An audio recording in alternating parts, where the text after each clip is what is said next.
Good evening, ladies and gentlemen, and welcome to another edition of Tornado Talk, inside look of Brevard College Athletics. We're here every Monday night, 7 p.m. at Dugan's Pub, 29 West French Broad Street in Brevard, North Carolina. Head on over here to Dugan's and enjoy some Irish-themed food and drink, and check out one of the many TVs where they're always showing the latest from around the world of sports. We've got an exciting show on tap this evening. Men's basketball head coach Lee Burgess.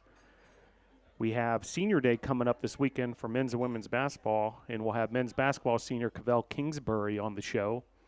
Also have one of the newest additions to Brevard College Athletics, football assistant coach and recruiting coordinator James Fitzgerald.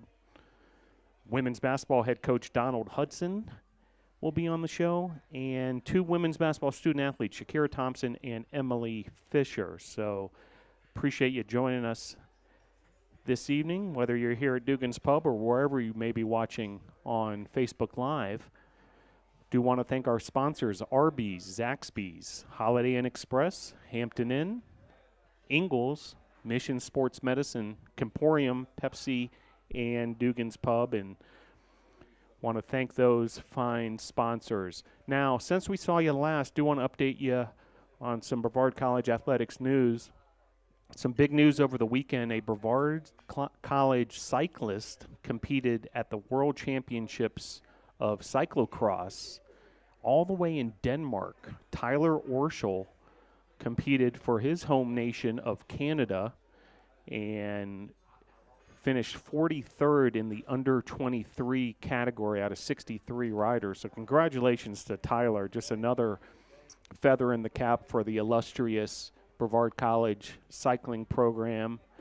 It's the fourth straight year that a Brevard College cyclist has made the trip to the Cyclocross World Championships, and the fourth cyclist this year, with three Brevard College cyclists going to the Mountain Bike World Championships, that a Brevard College cyclist has gone to the World Championships. So congratulations to Tyler on that. Now, women's basketball had two games this past week. A loss to LaGrange, 65-55, a very good LaGrange team on Friday night. Taisha Washington with 17 points, Destiny Williams with 11, Annalie Bollinger with 10, and Krista Davis with 9 rebounds. And then a 67-61 loss at versus Covenant as well. So two tough losses for the Tornadoes. We'll talk about those with head coach Donald Hudson a little later.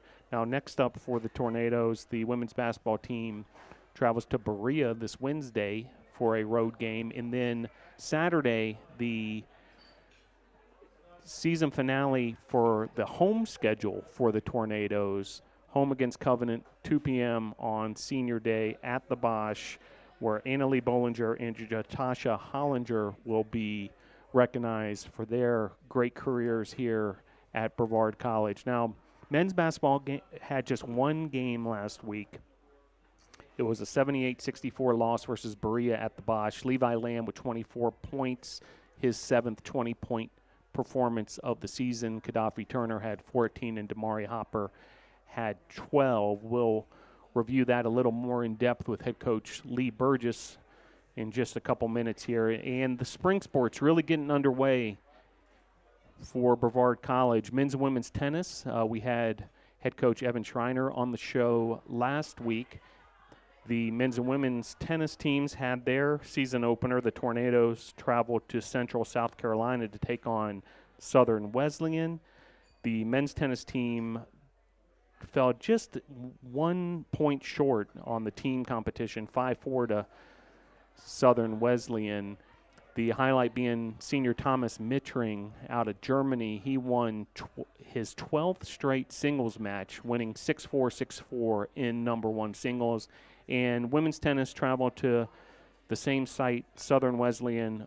The Tornadoes fell to SWU, but freshman Eleanor Flannery won again in singles. She defeated her opponent 8-0 to improve to 4-0 as a collegiate player. Men's lacrosse, under the direction of head coach Jim Fritz, Their regular season opener is this week at Montreat on Wednesday, 5 p.m., not far from here if you want to travel over to Montreat and check out the season opener for the Brevard College Tornadoes. And then the men's lacrosse team will be home for their home opener noon this Saturday versus Birmingham Southern. Women's lacrosse under the direction of head coach Kristen Rosado. Their home opener versus Brunel is 3 p.m. on Saturday. So Saturday will be a busy day around Brevard College athletics, the men's and women's basketball teams with their doubleheader, senior day, and then also men's and women's lacrosse with their home openers. The baseball team under head coach Sean Walsh will get started in earnest this weekend as well. They have a season opening 4-game series at William Peace. Those games will be played at the USA Baseball National Training Center in Cary, North Carolina. And then mark your calendars for opening day for Brevard College Tornadoes at home versus Montreat. That's on February the 13th, 2 p.m. at Gilcone Field.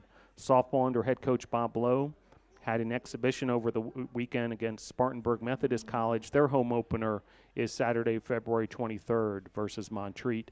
And climbing under head coach Travis Gray have a couple big events coming up in the month of February. Saturday, February 16th at Western Carolina. And then the Tornadoes will host an event on Saturday, February 23rd. Hope you can check that one out at the Brevard Rock Gym, where Brevard College will host its spring competition. Should be a great event. That event is free to spectators to check out the sport of climbing. Road cycling, golf, track and field all preparing for their seasons as well. They get going full steam in March. And that brings us back to men's basketball. And join the show in just a second or two here is head coach Lee Burgess. Always great to have Coach Burgess on Tornado Talk. Coach Burgess, thanks for joining the show. Absolutely. Good to be here.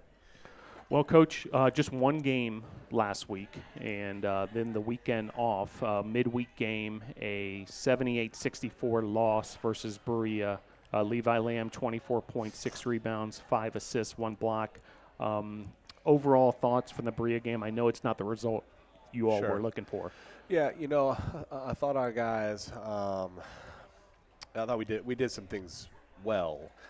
We really struggled to score the ball around the basket. We missed some shots that, to be honest, I'm surprised that we missed. So I think some of that can be attributed to Berea. They are a team that has pretty good size. They're, some teams will, when they put their heights down on their rosters, they can fudge them a little bit, but Berea's is pretty legit. They've got good size, so potentially their length and size bothered us a little bit, but we missed some shots that we don't normally miss around the basket. And I think that frustrated us a little bit, especially moving over to the defensive side of the ball as well. Terrell Carter for Berea is a very, very good player, and he really had his way with us in the first half especially. I want to say he had 18 points at the half or something like that. Like you said, not the result that we wanted.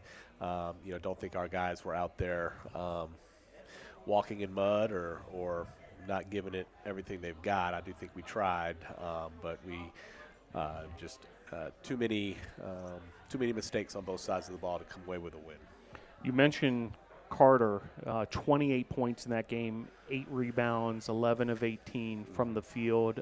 Legitimately one of the best players in the USA South? Yeah, I think, yes. And I would say, especially from a one-on-one standpoint, he's a guy that has the ball in his hands, and he's got good size. He's about 6'2", maybe 6'3", and is really good at getting to his spots where he wants to get.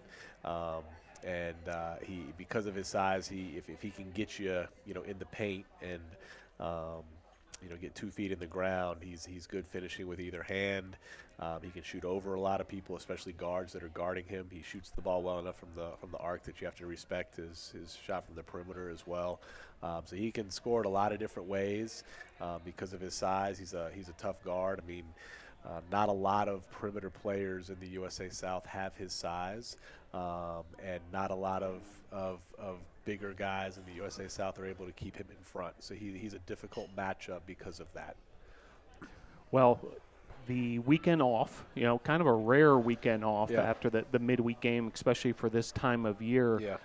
How did you approach the schedule for the team with the weekend off and then, preparing for this week? Right. So we gave them a couple days off, Thursday and Friday. At this point in the season, it's not often that you get that luxury of having a couple days in a row off. But like you said, no weekend games for us. So we played Berea Wednesday. We'll play Piedmont tomorrow. So we had off from Wednesday to 2. We played Wednesday, Tuesday. So gave them 2 days off. We went back to the practice floor on Saturday. Because we had those 2 days off in succession, it gave me a chance to get on the road recruiting a little further away than I might ordinarily be able to get during the course of the season. So I was gone doing that while the team rested, and then back on the practice floor on Saturday. And then tomorrow, a road trip to face off against Piedmont. And we recapped this game last time, the first meeting against Brevard and Piedmont, really a classic type game. Brevard takes the win 78-73 in overtime, just a hard-fought, amazing comeback by the Tornadoes. But I'm sure from Piedmont's standpoint, they're chomping at the bit to avenge that loss. What's the preparation been like specifically for Piedmont? Yeah, so we obviously have watched that film and broken down that film to see what we needed to do better. We were able to come back and find a way to win, but had a pretty significant deficit to overcome. So we obviously did some things incorrectly for the first 39 minutes of that game to put ourselves in that hole. So we certainly had things to improve on and get better at. Excuse me. Mainly taking care of the ball offensively that was a point of emphasis at halftime in that game. I think we had 12 first half turnovers, and limited that number in the second half and overtime, which I think helped us keep the game close as much as we could and then get over the hump. And then defensively, seeing some mistakes that we made, and so letting some shooters get free. We think that they're going to have a very similar game plan to what they had against us. They had a lot of success with it, where since we switch a lot of screens, we feel like they're going to try to catch us in some switches where we have some smaller guys on some of their bigger guys, and then just play kind of 4-around-1 with motion on the other 4 guys. And sometimes we have a tendency to get too extended when that happens, and when we do become too extended, we expose the basket for post passing and things like that. So made a concentrated effort to make sure that doesn't happen. Concentrated effort to identify their personnel. They do have some pretty specific personnel on what their strengths are on the offensive side of the ball. So tried to lock in on that a little bit better than we did in the game up here. So we've had some good days of prep. So hopefully we can put that on the floor tomorrow. Now, a opportunity for the fans to see the Tornadoes men's basketball team on Friday versus Covenant at 7:30 p.m. And then Saturday, it's Senior Day versus Greensboro at 2 p.m. Cavell Kingsberry, the lone senior on this year's roster, is going to be a guest on the show just after you, Coach. You've talked about him before, but, with this week coming up and, in Saturday coming up, again, please tell the audience just how special Cavell is. Yeah, senior days are important to honor the guys that we play in their last few games for us. This year we have one, and Cavell is it. So it'll be a good time to kind of put the spotlight on him and let the fans and our team show our appreciation to him. Cavell is a very hard worker. He is a very good student. He is very low maintenance off the floor, and he's a pleasure to coach. So we're going to miss him, and as a senior, you kind of naturally. Those guys are naturally looked to by the younger guys just because of their age, and he's had to shoulder that load on his own this year and has done it well. So, Cavell is very coachable. He will do what you ask him to. He will try to do what you ask him to do, that's that's a talent. I mean, that's a skill, being coachable. Not everybody is, and so he is, and has been a joy to coach. And I'm glad you're going to be able to talk to him after you talk to me for a little bit, and let him kind of share some of his experiences here. But while we, as a coach and as our team, want to give a chance for Cavell to kind of be honored, we want to do that by hopefully sending him out on a good note and putting a good foot forward and getting a win on senior day for sure. Yeah, it will be an exciting day at the Boshemer Gymnasium this Saturday, 2 p.m. Cavell Kingsberry being honored in a pregame ceremony. Yep. And it's also Alumni Day, where the alumni office here at Brevard College is inviting alumni, not just basketball alumni, but, university, college-wide, to Brevard College on Saturday to check out the men's and women's basketball action and to gather as alums. How important are the alumni, to the basketball program in specific? You've been around long enough that there's, several players that you coach that qualify. Sure, yeah. In a place like Brevard, it's very close-knit. It's a family atmosphere, whether it be just the community. I mean, we have a very strong network of community supporters. We've got a strong network of alumni supporters, and being a school our size, we're not going to have the thousands and thousands of alumni that some of these bigger schools have, and so the opportunity to get the alumni back who want to be involved, I think it just shows our guys that hey, these people care about the product we're putting out on the floor, care about the name across the jersey. We want to represent us and them in the right manner. So games like this where we're going to have the alumni back, and our guys are going to see firsthand, hey, these people. We're walking across the same campus that you guys are walking across now, and they care enough to come back and, give us their time and, in some cases, their resources to help us continue to put quality product on the floor. Then I think that's a really good thing.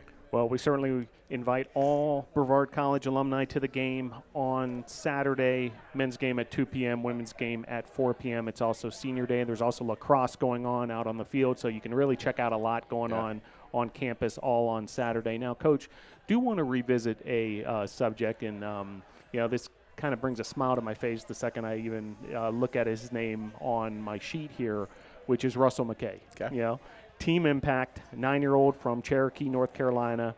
Back preseason, he officially became a member of the Brevard College Tornadoes in a press conference type setting. He's facing some challenges as far as illnesses go, and this Team Impact program matches children up with athletic teams and gives them a really embedded behind-the-scenes look on what it's like to be part of a team in college athletics or even the pros. Now that we're almost through with the season, and Russell's been along and been attending a ton of the games, both home and away. Yep. Tell us a little more what that experience has been like from your perspective. Yeah, this is our second time to have a Team Impact athlete be part of our team, you never really know what that level of involvement is going to be, and Russell has been very, very involved, which has been great. It's been great. Like you mentioned, away games he's been coming to, and then he'll just pop up at home games. Usually I get a text from his mom, hey, we're going to be there, tonight or something like that as a heads up. But he has been to a lot of things, and that's going to continue to happen. As we've talked, this season will end here soon. We're going to have an athletic awards banquet in April. I believe Russell's going to come to that as well. We're planning, and he's planning on being part of the team next year as well. So he's going to continue to be around. Just the more he's around, the more comfortable he is with our guys and our guys with him, et cetera, et cetera. And it's just, just builds that familiarity and that camaraderie that is why, part of the reason why I love coaching, and part of the reason why I got into coaching. There's a number of reasons, but one of them is just the camaraderie of the team. I played basketball all the way through high school and college, and loved being part of a team. And I didn't want to lose that camaraderie, and that's why I went into coaching. And Russell has joined our group and has continued to build that familiarity with how much he's been around. And it used to be, that he'd show up at a game and our guys were like, oh, hey, Russell's here. Hey, Russell, how's it going? And now it's, it's almost abnormal for him not to be here. And, when he is at our game, then, it's high fives and fist bumps. And, it's kind of like he's supposed to be here, which is a lot of fun. That's a lot of fun to be a part of. Well, and what I enjoy about seeing Russell in action with the Tornadoes, too, is he loves the sport of basketball. I mean, every chance he gets, he's out there shooting at the hoop. Yep. He loves the game of basketball, and like you mentioned, Team Impact will match people with who their sport, what sport they love, and I think Russell picked the right sport with what sport he wanted to be involved with. He does love the game of basketball, and any chance he gets. He has a ball in his hand, and we even had to kind of tell you, hey, you can't bounce the ball during the game on the bench. You got to hold it, and stuff like that. So he loves it, loves to be around. He's been a lot of fun to have around. Well, no doubt about it. Go to www.goteamimpact.org for more information on this great program. Coach, best of luck with the road trip at Piedmont. We'll see you this weekend at the Bosch for the home games. And thanks again for coming on the show. Thanks, Phil. All right, that was head coach Lee Burgess talking some men's basketball as they prepare for a road trip at Piedmont. Rematch of that thrilling overtime victory by the Tornadoes a couple weeks back. And we're joined now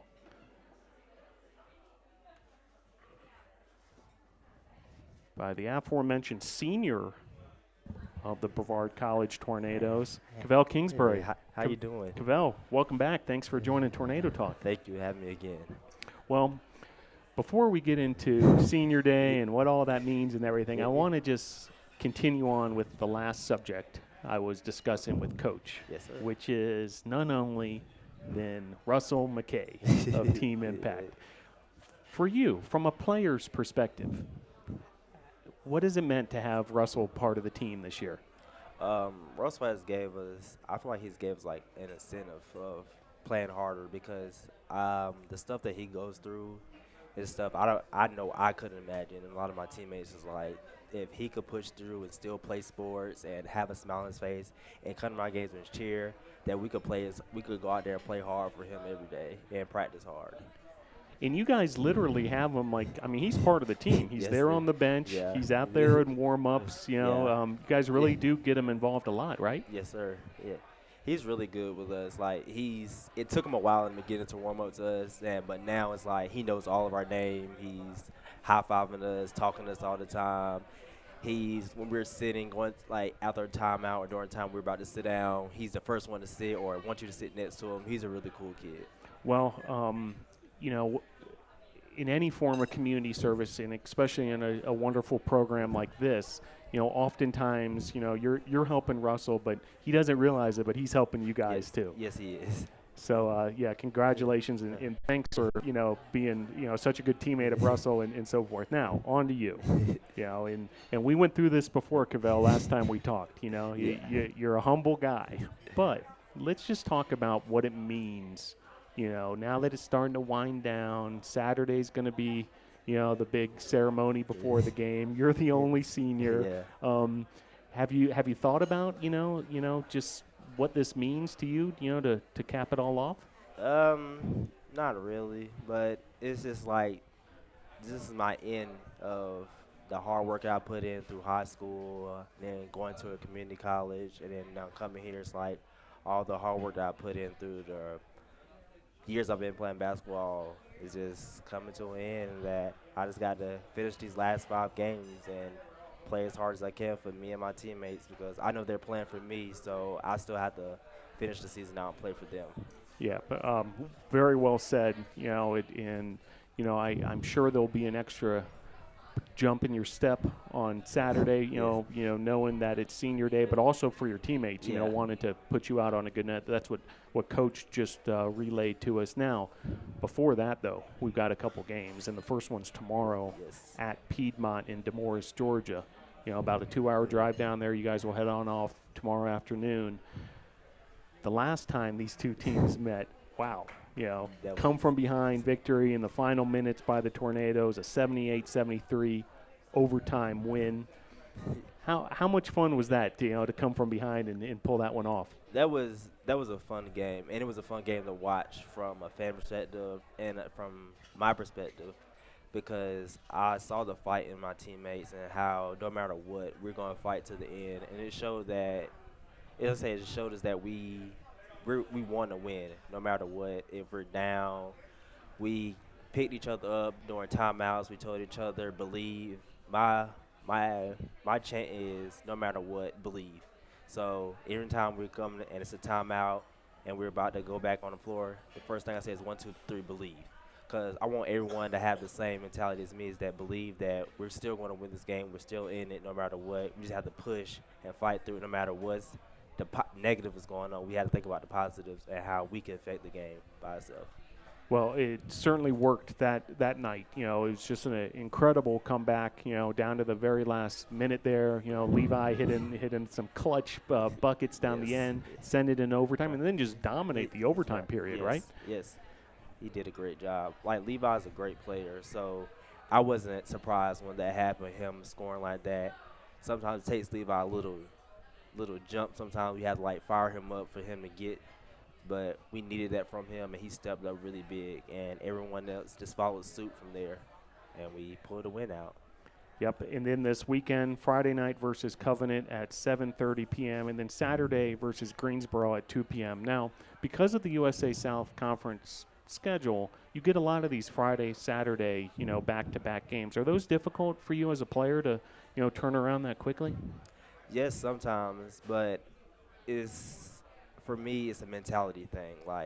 You have to, if it's a win-loss, you have to brush that first game off and think about the next game, because we can't go with the mindset of what happened the day before. So, yes, I may be tired sometimes or feeling like, oh, man, we have another game tomorrow.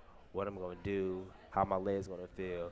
But I have to put that aside and know how to still play as hard as I do. If we had 3 days break in the next game, I have to play hard every game. Yeah, what I'm hearing from you, Cavell, is this week is about living in the moment. You've got a game Tuesday, you've got a game Friday, and then you got to do it on Saturday for Senior Day. Just circling back to Senior Day one last time. I'd like you to think back, to your whole basketball career and even your whole life. And I'll give you as long as you want. Just whoever pops into your head, please thank them for, helping get you to where you are today. And, the floor is yours as far as whoever you want to give a shout out to. For basketball, my main person is my mom. My mom's raised me and my brothers by herself. So she was always the loudest person, me growing up in the gym. I could hear her. It could be 100 people in the gym, and I could hear her yelling and scream my name.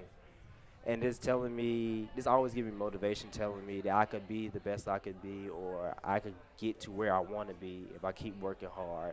Since I've been in college, she's not been able to get as many of my games, but growing up, no matter how far the game was, she was always there. I could always hear her chanting.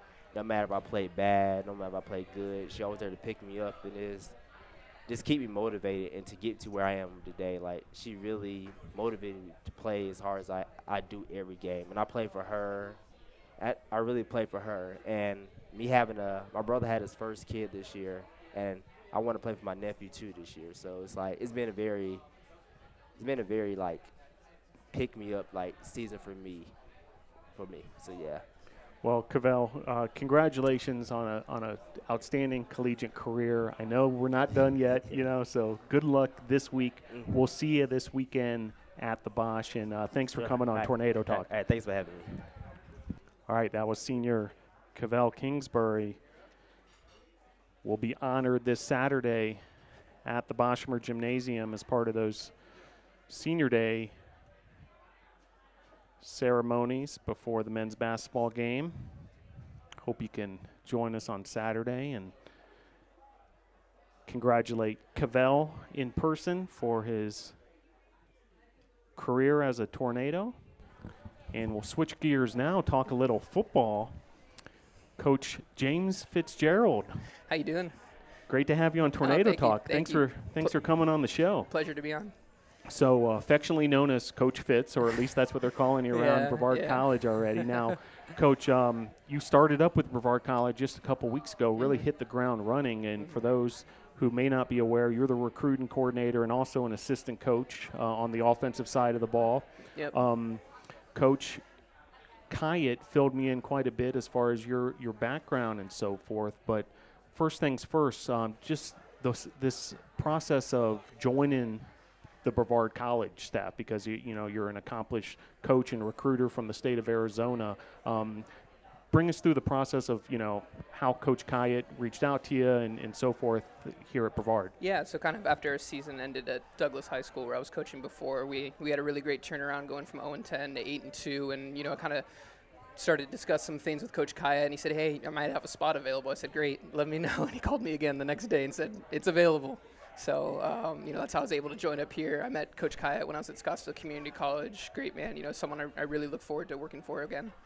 Well, and you were hired a couple weeks back, but you're just now arriving in Brevard, North Carolina, because you've been on the road recruiting and in the areas that you know best out west, the state of Arizona, the state of Nevada, the state of California. What's the feedback been like, with you, with all your, contacts out there and so forth? But when you are telling people, hey, this is who I'm with now, Brevard College. It's in the mountains of North Carolina outside of Asheville. Has it been well received? Yeah, absolutely. A lot of places actually don't even get recruited in Arizona and California and Nevada. There's much less colleges, with the junior college system going away in Arizona. Obviously, there's only a couple big schools in those areas, so it's been great to go in and talk to kids who I may be the first college coach they've even talked to, because they've only had their eyes or vision on going to a big-time Division I school or something like that. But it's been really well received. I've gotten a lot of good feedback from people that, man, it looks beautiful there. I can't wait to get you out for a visit. And I can't wait to have them out for a visit. Great. It's beautiful here. Well, appreciate all that hard work on the other side of the country, a couple time zones away. But, I'm from Miami, Florida, and I came up here, very much because of the area. This is a very attractive place in the United States, no matter where you're from. And, certainly a great thing going in terms of the football program here with Coach Kyatt. How much is that a selling point? We've talked about it before on the show, just the experience on this staff, starting with Coach Kyatt and on down. You go through the bios on bctornadoes.com, and there's NFL brand names left and right. Has that been a useful tool for you? Absolutely. I mean, in my opinion, kids don't go to schools because of the buildings or what color uniforms they got or what gear they're getting or anything like that. They're going to a school for the people. And to be able to look a kid and his parents in the eyes and say, I'm giving you taking you with me to a head coach who's had tremendous success at the NFL level, at the collegiate level, multiple different levels. And what's most important is he cares. He cares about the kids. He cares about the people. They're people to him first. They're not just athletes. They're not just, disposable people that he just only want to use for football. But, the coaching staff here really, really cares, and it's been great getting to know them. And, man, do they have some really cool experience at Division I, NFL level, former NFL players. It's been really awesome. Now, similar to you and that turnaround you had at Douglas High School in Arizona, there's been a turnaround here under Coach Kyatt with the Brevard College Tornadoes. Did you put those two things together that, hey, this is a similar challenge, or at least Coach Kyatt's gone through something similar to what you experienced at Douglas? I think we have similar goals and similar mindsets, and that we're both kind of trying to accomplish the same things that I accomplished at Douglas, we're trying to accomplish here, in changing the culture, building up a program, taking, a place with not much success historically and just rewriting the record books, and that's what the plan is to do here. Now, Coach Fitz, I would like, listeners and viewers to learn a little bit about you and your path. How did you get into the football coaching world? Yeah, so I always knew I wanted to be a coach, to be honest with you. Since I was 13 years old, ever since they told me you get paid to be a coach, I said, that's great. I really want to do that. Played at Valley Christian High School, was fortunate enough to be a captain and win the state championship my senior year. And that's in the Phoenix area? Yeah, Chandler Valley Christian High School.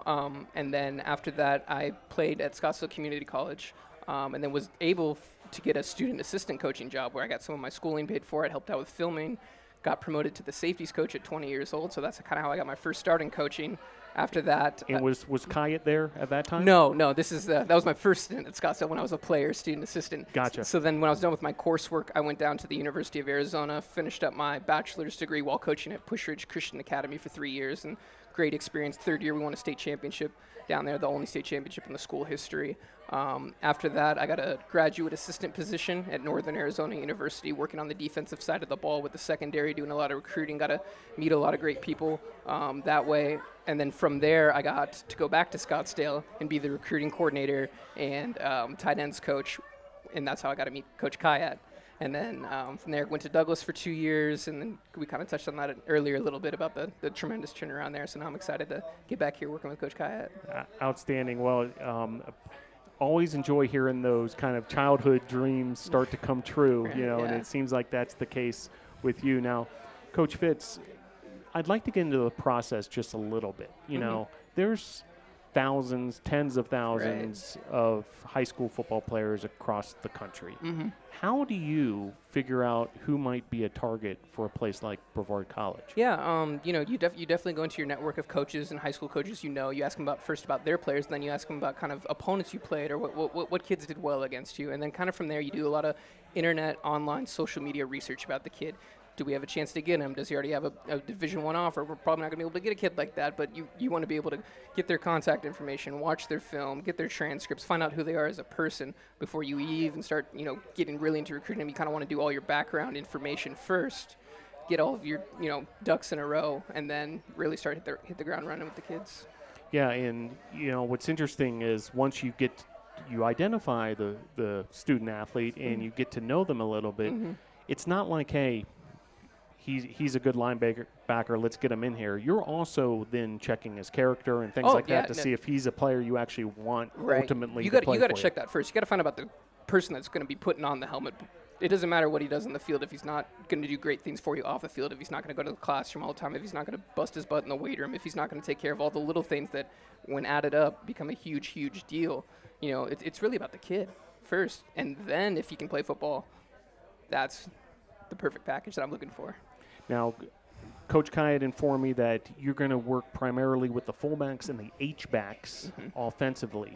For those who may not, be totally versed in the football terminology, define H-back. So H-back for us kind of wears many hats. An H-back can be a guy that is like a wing tight end, extra tight end attached type blocker. And then we also use different type of H-backs where they're kind of the slot receiver and we put them out, put them in motion. So it's a wide variety of personnel, different types of guys. So, obviously you got your traditional standard fullbacks that I'll be working with, your lead blocking backs, the guys that, should be able to get you a yard whenever you give them the carry. But those H-backs as well are kind of a real key component to our offense. Now, even though you'll be coaching on the offensive side of the ball, I do want to end here. Yesterday was a big football game. I heard somewhere, the Super Bowl. And there was a lot of chatter on social media that this was the most boring Super Bowl ever, blah, blah, blah. Couldn't disagree more. I'm with you. Yeah. Folks who may not be able to appreciate defense might not have realized, just how exceptional both defenses played. Yeah. For you as an expert of the game of football and the X's and O's, how did you see last night's game?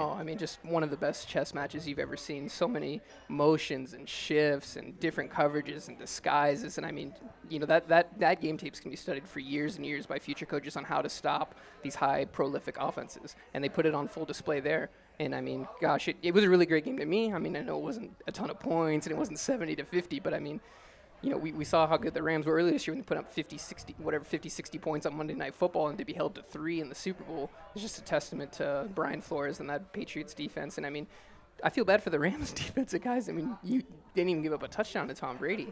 They gave up one touchdown the whole game, and you still lose the Super Bowl. And they got a fantastic defensive line, and it was a really entertaining, intriguing game to me, and it'll be interesting next year for sure. Well, appreciate that take on it, Coach, because I feel the same way. Yeah. And, I was getting in some chatter on social media last night with folks who were, calling it such a terrible Super Bowl and all this. But, to me, the fact that it was so close and there was high drama at the end says it all. There's been plenty of Super Bowls where they've been blowouts. Sure. Yeah. So we'll take last night's. Well, Coach, officially welcome Thank to you. Brevard College. I know you've been on board for a couple weeks now, but now you really feel official that you're here on campus. Last thing, now that you're here and you see it with your own eyes, what are your impressions of Brevard College and the area? Oh man, it's so beautiful. I mean, you got a river running right through campus. I've never seen anything like that in my life. I mean, this town and this area is so beautiful. It should be on the front cover of Nature magazines. I'm serious. It's so beautiful here. And then I got people telling me, "Oh, just wait till the spring. Just wait till the spring." I can't even imagine. And I've seen pictures and it looks otherworldly. Any person I've met in Arizona or anywhere else on the West Coast, and I tell them where we're from, and the first thing they always say is, "Oh, it's so beautiful there. It's so nice there. The forest and all that." So. Well, congratulations, Coach. Once again, Coach James Fitzgerald, the newly appointed recruiting coordinator and assistant coach. He'll be on the field taking care of the fullbacks and the H-backs. He comes from Arizona, where he had a very successful stint at Douglas High School and has lots of experience in both the world of coaching and also the world of recruiting, which you're spearheading here at Brevard College. Coach, thanks for coming on the show. Welcome to Brevard. Appreciate it. Go Tornadoes. All right, that was Coach James Fitzgerald, new recruiting coordinator and assistant coach for Brevard College football. Great to have Coach Fitz on the show. Appreciate him squeezing us in on a very busy schedule, Coach Fitzgerald, with all the recruiting going on in football. And we'll shift gears again here. Going to talk some women's basketball.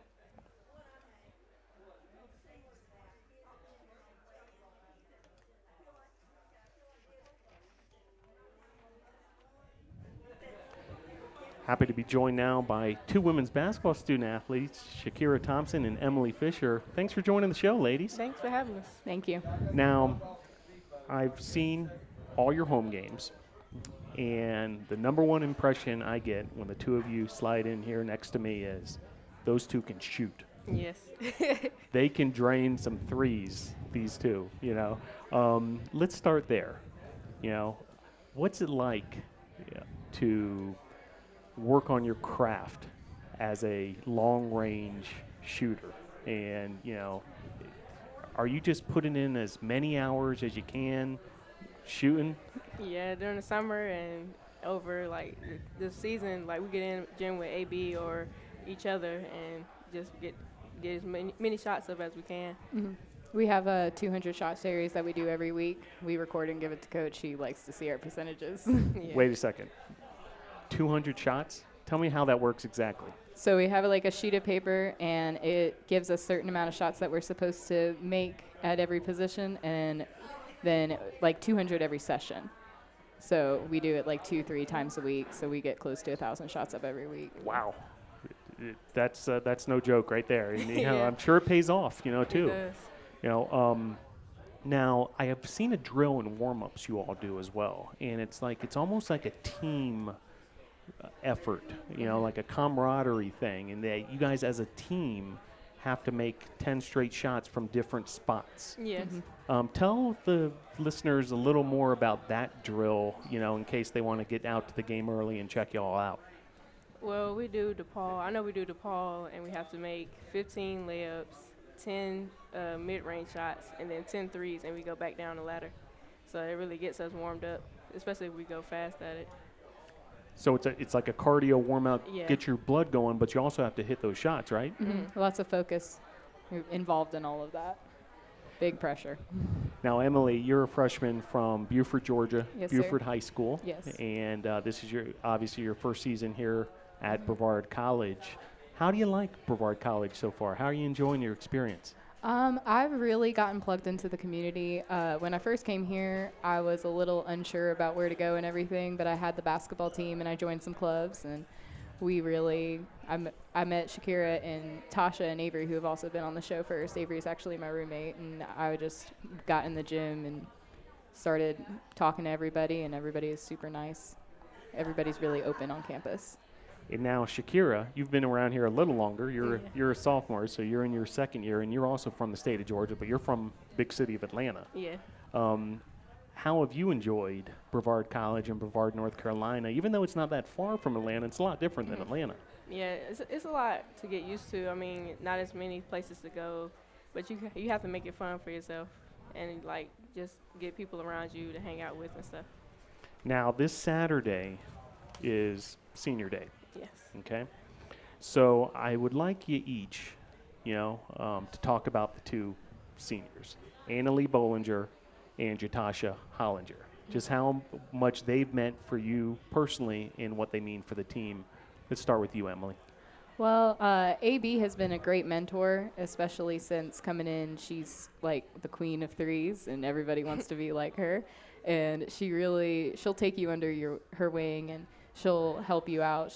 There were a couple of practices that I wasn't making my shots, and she was like, you got to take them in order to make them, and all that. And she loves the game, and she loves her teammates.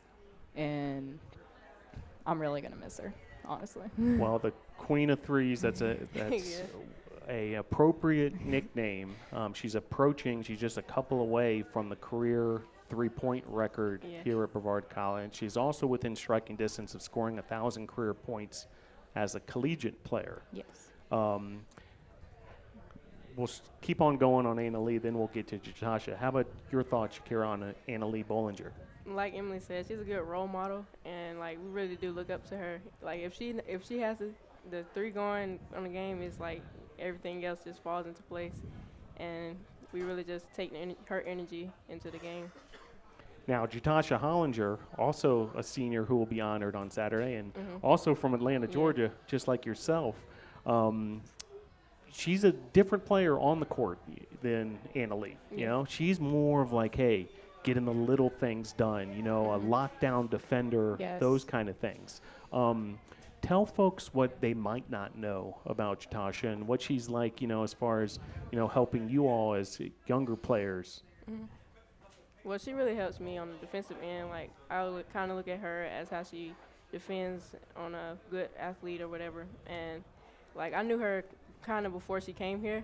I kind of, like, helped her get here. So I knew how she was, and I kind of just fed off her energy. Well, Tasha honestly has been another great role model. I'm not that great at defense as she is, and she's given me a lot of advice on that. But going to something that not a lot of people know about her, if you get there when we're stretching, she's dancing all over that court. She has so much energy. So it's great entertainment before we even start warming up. All right, so we've got a drill to watch out for pregame. We've got Jatasha dancing. It sounds like get there early to the Bosch it's a party. Check out you guys pregame. Well, back to business. We've got a road game this week at Berea in Kentucky, 6 o'clock on Wednesday evening. You guys will head on over there to Berea.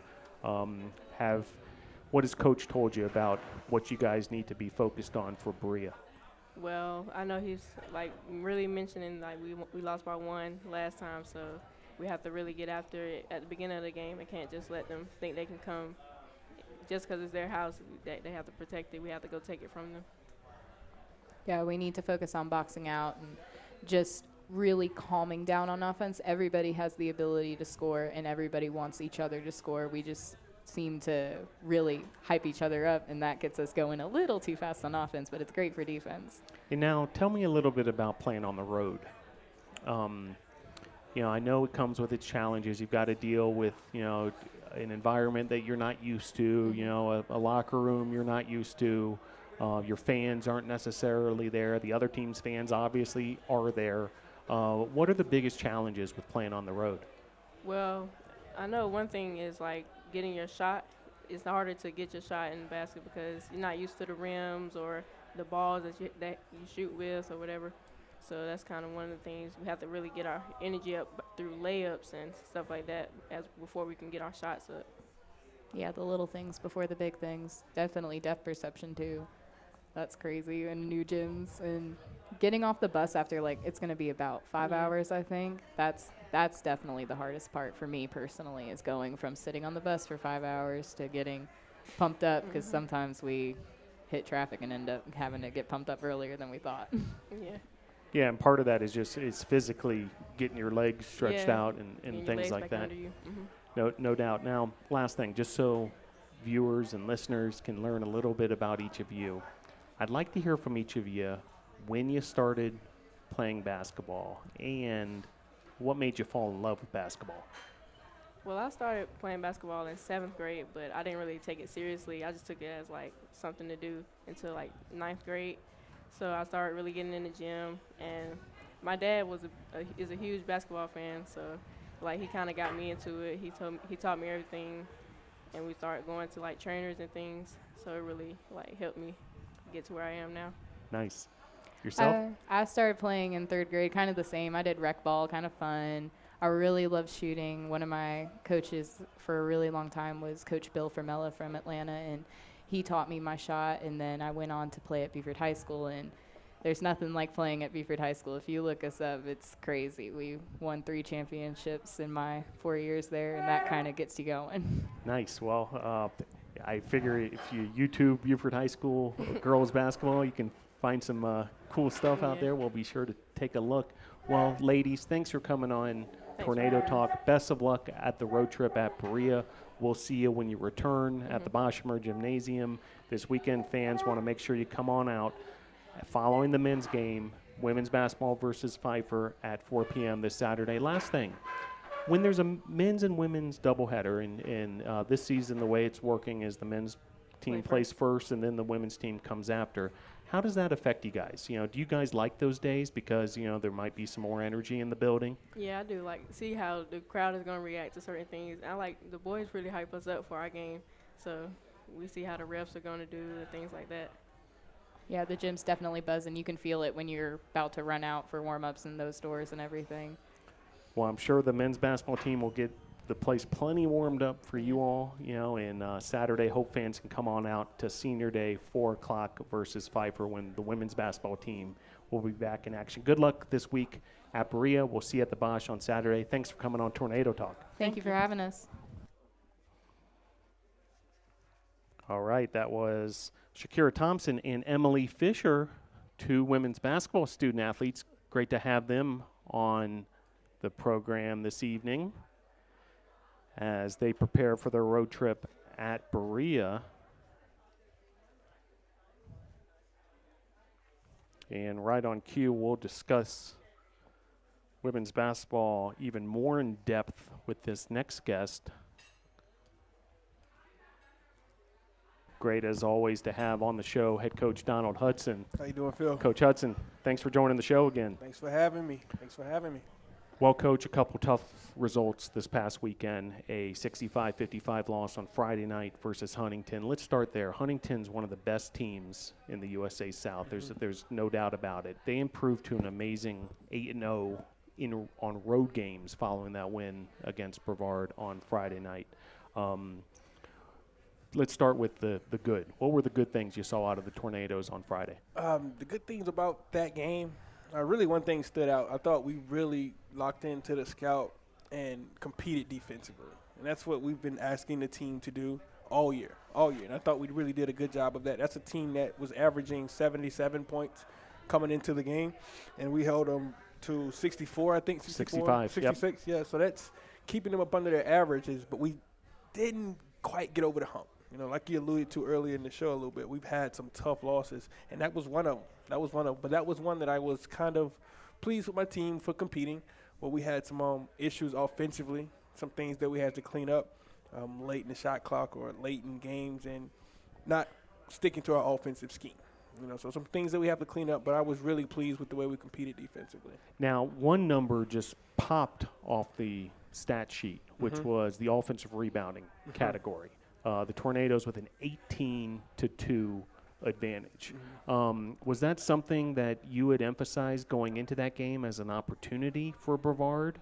Or, you know, is that just the way the ball bounced that night? Honestly, Phil, that's something that our team is capable of every night. You know, we have a lot of live bodies that can go in there and keep the ball alive offensively. So we talk about sending at least 2 to the offensive glass every time. Send 2 at least to the offensive glass and get back with 3. But just that night, we bounced our way. We were in the right spots, getting second shots for ourselves. But that's something that we could do more often. You know, we have a few kids that can really go in there and fly. We talk about not climbing people's back to get the offensive rebound, but going around them, maneuvering around them, and just keeping it alive. You know, if I can't get it, can I tip it to a teammate? You know, if I can't tip it to a teammate, can I tip it and just keep it alive? And now maybe somebody picks it up, we take it out back out high for another fresh 30-second shot clock. Now, on the boards, one player in particular who had a huge game that night, both on the offensive and defensive boards, and also came up with a couple key buckets, was Krista Davis. And we haven't talked about Krista too much on the show this season. Tell viewers and listeners a little more about Krista and how important she is to the team. She competes. She competes down there. Her and Avery, they bang bodies every day in practice. They get the best out of each other, and it shows in the game. It shows with both of them. She really gets out there and she challenges for offensive rebounds. And as the season has gone on, she's gotten more comfortable offensively. Earlier this season, she wasn't really comfortable with having her back to the basket and having the basketball and going into a scoring move. But as the season has wore on, you can see her becoming a little more confident, catching it down there and being able to get to a solid post move. And even if it doesn't go in, that's still a quality shot. It gives us a chance to get back on defense. It's not us launching a shot, banging off the backboard of the rim, and now the other team is sprinting into a fast break. She gets down there, takes her time, and she's super unselfish. Super unselfish. Her and Avery are the same with that. They're a little too unselfish at times, but they both tend to make the right play. But if she gets it down there, takes a quality shot, whether it goes in or not, I'm fine with it. Well, also Friday night, another big game offensively by Taishe Washington. And you told me following a game earlier this season that Taishe has the ability to be as good as any player in the USA South Conference. Yes, sir. And she certainly showed it on Friday night. 17 points, 7-11 from the field. She also drained a couple threes, 6 rebounds, so she's getting done on the boards too, a couple steals. Elaborate a little further, just what you mean by that, just how the ability of Taishe Washington. Her handle, for one, she can really handle the basketball, and she's quick as a cat. So once she decides and makes up her mind that I'm going to get to the basket or I'm going to collapse the defense, the defense really can't do much about it because she can shoot the ball as well. So they can't just play her in the paint and just allow her to shoot it. She'll knock down threes. And then once they get too close to her, she can easily get by people. And I think the thing is she's starting to realize it herself now. I can tell her, but now she's starting to see it. She's starting to see that opposing teams are having trouble keeping her out of the paint. And then once she collapses the defense, now it's all about making the right play. For the rest of the time that kid's here, she's going to beat her initial matchup 75, 80% of the time. Now help comes.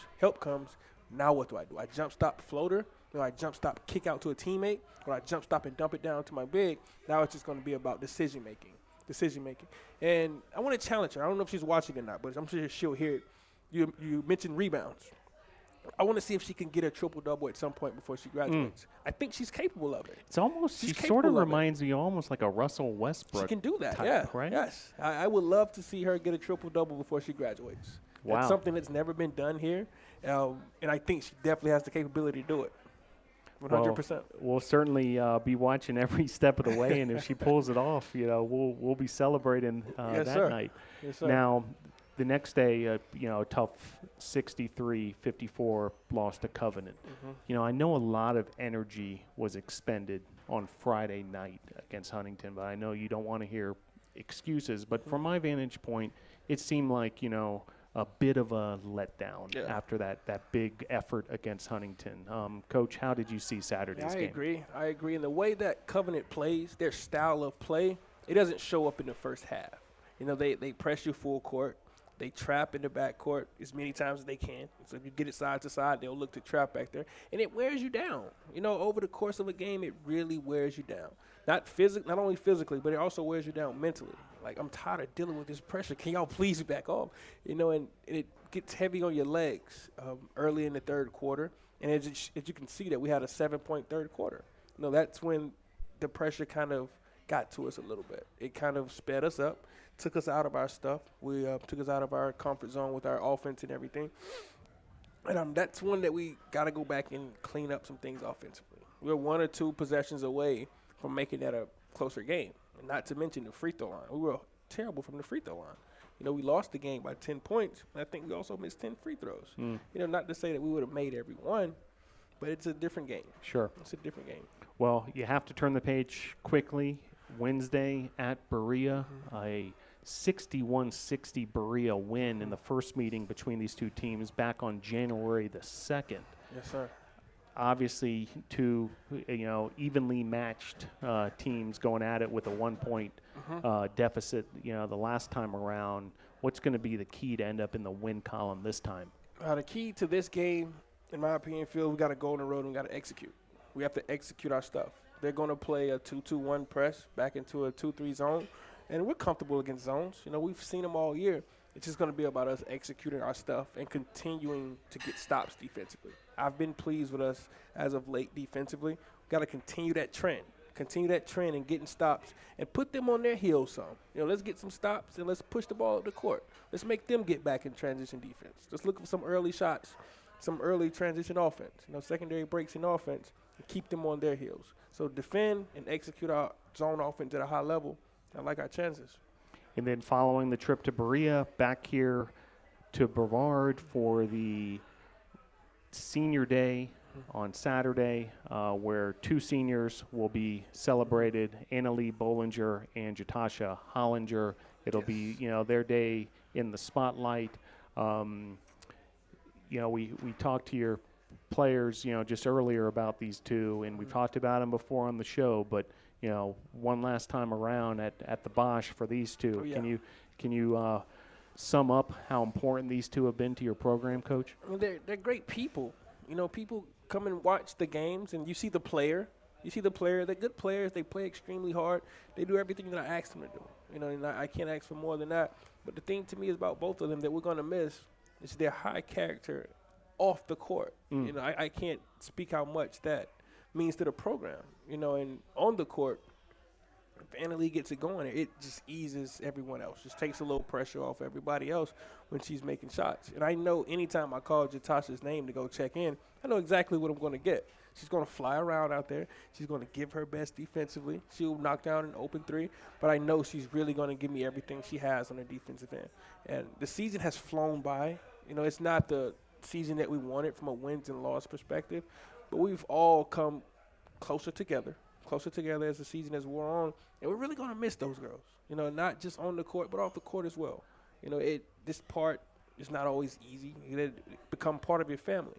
You know, they'll always be a part of the Brevard College women's basketball family, but just not having – because I can see it. I see it next season, and Annalie does all the counting and stretching. Like, somebody's got to replace that. You know, we're going to miss seniors when they leave, you know, and it just flies by. You know, you get 4 years to play college basketball, and before you know it, it's gone.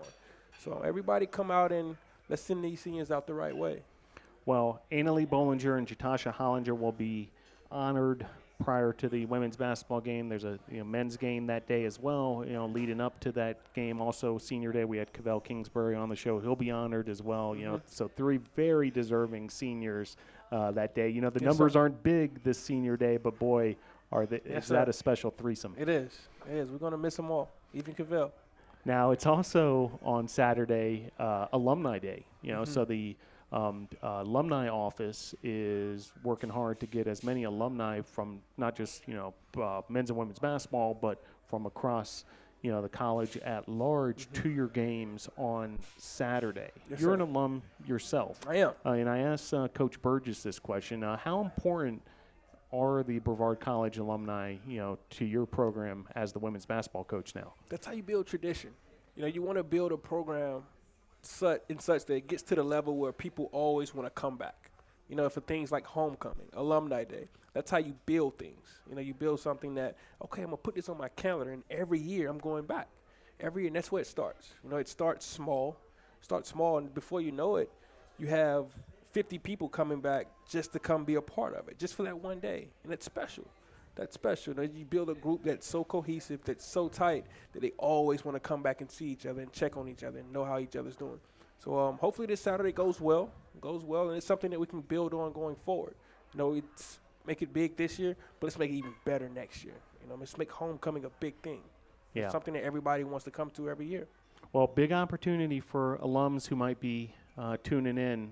Come on out on Saturday, men's basketball at 2 p.m., women's basketball at 4 p.m. It's also senior day those days. There's lacrosse games going on yes, right outside the field. I mean, the two venues are just, hops, skip and a jump away from each other, so you can really see a lot of sports action that day and gather up with old alumni friends and tell some old Brevard College stories, which is always fun. Well, Coach, good luck this week, starting with the road trip at Berea, and then we'll see you Saturday at the Bosch for Senior Day. And thanks, as always, for coming on Tornado Talk. Thank you, Phil. I appreciate you.